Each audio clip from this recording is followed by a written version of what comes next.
Lectio decima. Indeversorio.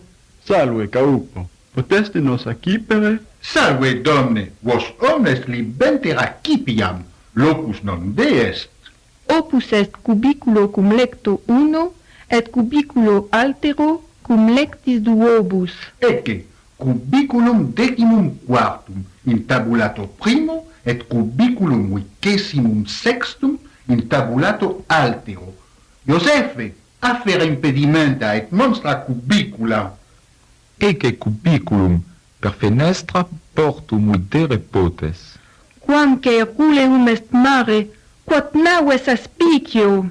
Magna navis oneraria, que cursum in altum dirigit, Greciam petit. Cubiculum mi placet. Quanti constat? O cubiculum 8 francis constat. Alterum duodecim. Cubiculum, in cubiculo, cubicula, in cubiculis.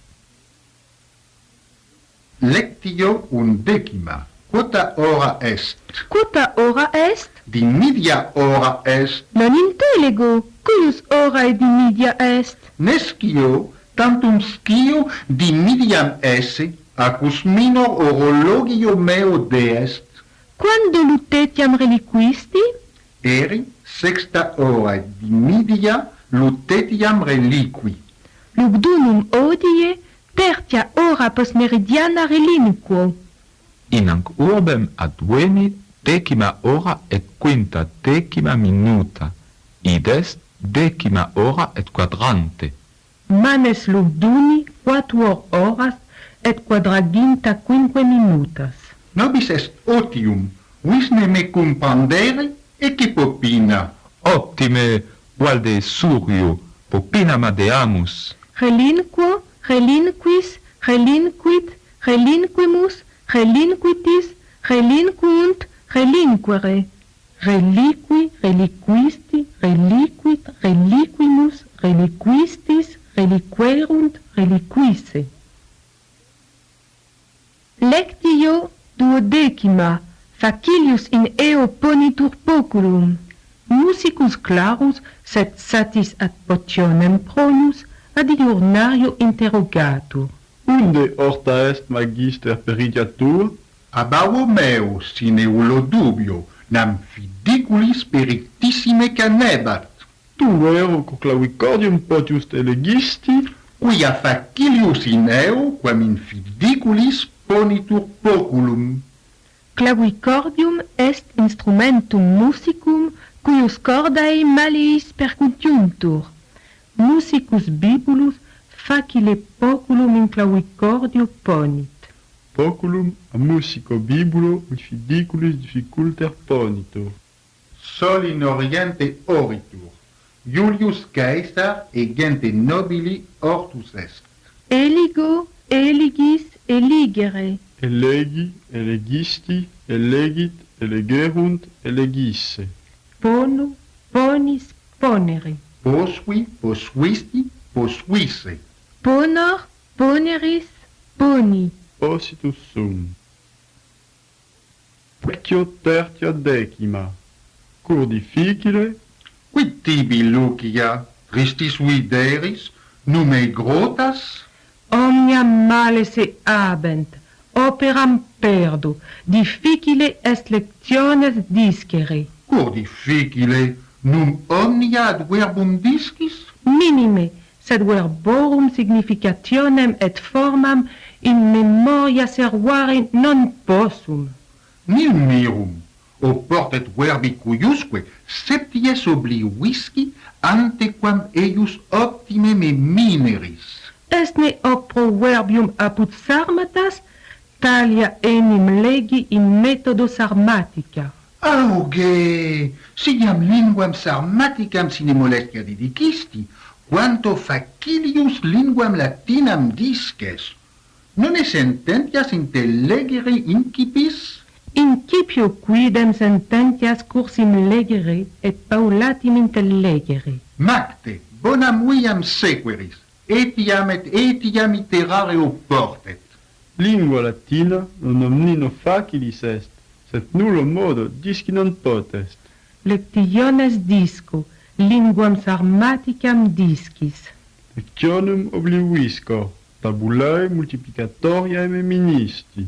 Disco, discis, discit, discunt, discere. Discitur, discuntur, disci. Didici, didicisti, didicit, didicerunt, didicisse. Discam, disces, discet, discent. Carmen, luna dumincelo. Luna dumincelo, lucet opus est, adscribendum stilo, dare quis potest, lucerna extincta, me miserrimum, janua reclusa, da auxilium. Lectio quinta decima, epistula ad Fabricium. Fabricio respondere debeo. Abesne papurum? Hic est papyrus, visne atramentum et calamum? Gratias, mi est stylographium. Incipiamus. Marcus Dupont, fabrica Martinis salutem plurimam dicit. Si vales, bene est. Ego valeo. Perlibenter epistulam tuam acceptam legi. Tibi gratias multas ago propter benedictatem tuam. Advognemus genuam die 25 mensis Iuli, ad horam nonam antemeridianam. Cum gaudio vos revisemus et vobiscum plures dies agemus. Salve optime fabrici, valete tu tuique omnes. Scribebam lutetie paritiorum, die unde 20 mensis Iulii, anno 1160 Epistulam in involucrum insero, inscriptionem scribo, pitacium conglutino et officium cursuale peto. Lectio sexta decima, venite cenatum. In urbe Massilia ambulantes non longe apportum Marium invenimus. Salve Marce, clamat ille, quid agis in urbe nostra? Salve et tu Mari, Romam imus, sed aliquad dies Massiliae demoramo. Venite igitur cenatum apud me, domi cenantibus nobis otium loquendi erit. Ubi est domus tua? Facile invenies, exi ex urbe porta aquarum sectiarum, perge recta, usque ad tertium vicum sinistrorsum, per hoc vicum iter fac 300 metra, ibi dextrorsum domum videbis cum janua rubra, qui non omnino clausa erit, pede janua murgebis et intrabis, Cupede. quia manus erunt plene munerumque sine ullo dubio nobis afferes. Lectio septima decima, cupio locustam, Ubi prendere possumus? hospites in triclinio prandent, potestis, Quatuor sumus? assidite ad ancmensam. Maria, affer omnia ad prandium quatuor convivarum necessaria, convivi in triclinio sunt. Maria est nomen famulae, famula quatuor catinos affert, apud unumquemque catinum ponit poculum, cultrum, cochlear, fuscinulamque unam. Quid edere cupitis, hic est ciborum index. Parvus victor indicem capit et respondet. Ego cupio locustam iure armoricano, de inde lepurem vel cuniculum assum nuenatorio more, denique custulum cum malis, mater errata, cola fum victori ducit dicens. Mimia cupis, nobis satis erunt panis ova caseum. Lectio duodecima, quid interest inter Paulus. Scisne quid intersit inter Birotam, sciurum familiam? Petrus. Omnino nescio, invenire non possum, Octamen facile inuenitur, onesciurum birotamque sub arbore et expecta, quid sit futurum, Non intellego. Quid dicere vis? qui primus ascendit in arborem, is est curus, Bene. Calidus est. Sed tantum dixisti, quid interesset inter scurum et birotam, quid autem de familia, familia valet, tibi gratias ago, Sciurus in arborem ascendit. simius de arbore descendit. scuri in arbores ascendunt, Simii de arboribus descendunt. lectio unde vicesima, abi cubitum, Iuli habit cubitum. Mamma, preco, non lo cubitum ire. Somnus minen urget. mater Iulium per gradus usque ad cubiculum trait, Si puer bonus eris, cras tibi crustulum dabo.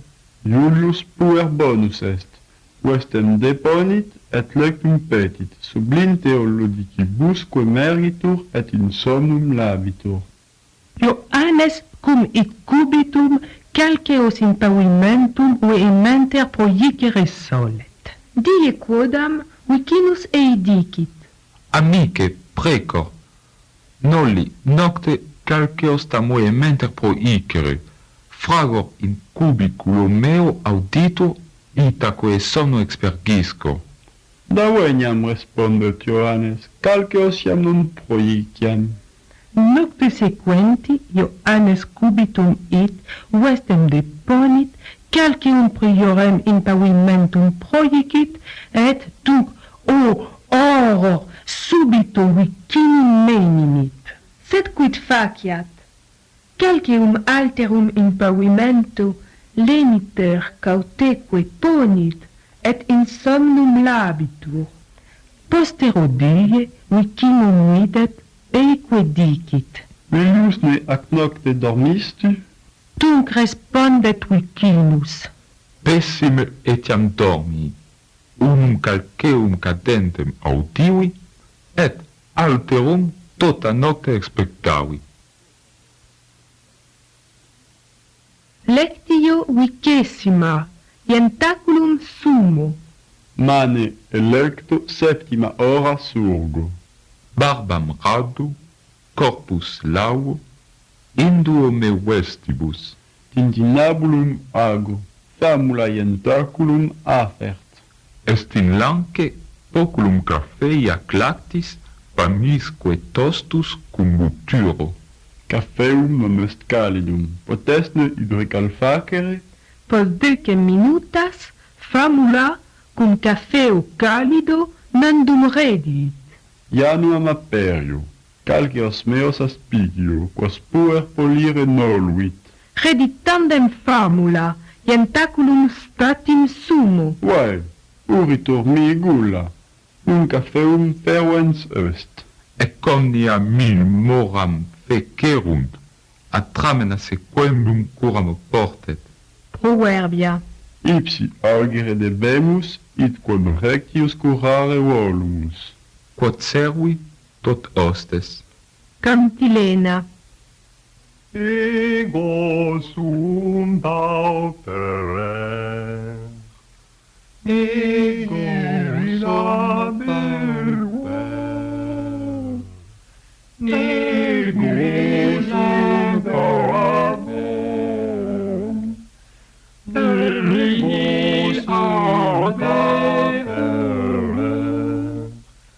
ego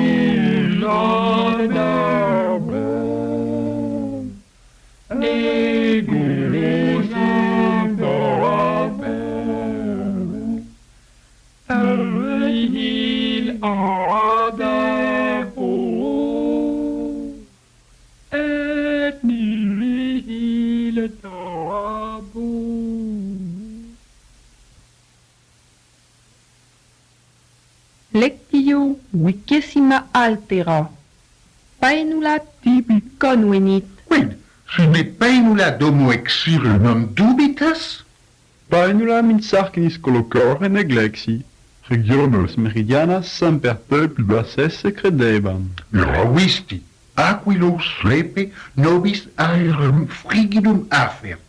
Propter unc ventum, odie temperius frigida est. Ubi paenulam reposum, Non dexum taberna in aquila, veni mecum, ecce taberna oliveri, ille mercato, mia amicisque meis, vestes lautas, pretio modico vendit. Salve oliva, Salvete Domni, quid vobis, faquideamus penulas. ecce penule, conto paenularum copia. quod est iudicum tuum deistis penulis cimereis, Quid illa fuscat? Colo vius paenule mi non displicet, eam probemus. Ec penula tibi miro modo convenit. et cum penula usque alia vestimenta, subuculam, mastrucam, bracas, polium, quid eo pepraso, Ec paenula mi satisfacit. Prosume eam cursuali prescriptione salvere. Prescriptionem implet et eam olivore porigit. Lectio undecima tertia. Tibi octo bonum visum. Operarius quibam in fabrica liguraria opus sum faciebat. Ita inscitus is erot ut quodam dire sibi nasum sera mechanica stupide sequerit. A medico curatus domut tamen exire nolebat sine nasu se ridiculum vulteri arbitrabatur.